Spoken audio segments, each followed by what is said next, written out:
Vienas rašytojo Grigorijaus Kanovičiaus romanų personažų sako, kad mūsų visų tėvynė yra atmintis. Štai joje visi mes ir gyvename.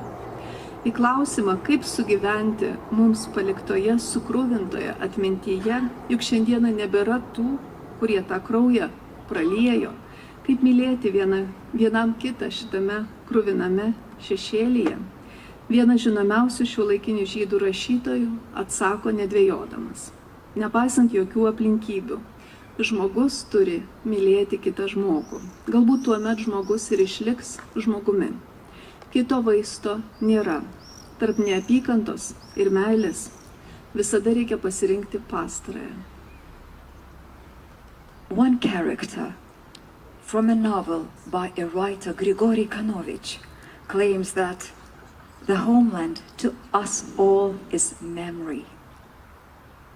And this is the state that we are dwelling in. And how do we answer the question, the quest, how to survive and how to stay together in this blood-tainted memory?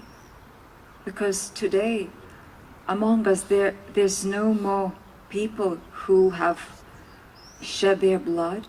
How do we live one another in this world with blood-tainted shadows? This famous writer answers this question immediately. The answer being, in spite of it all, one person has to love others. Maybe then a person, a human being, will manage to stay human, and there's no other cure about it.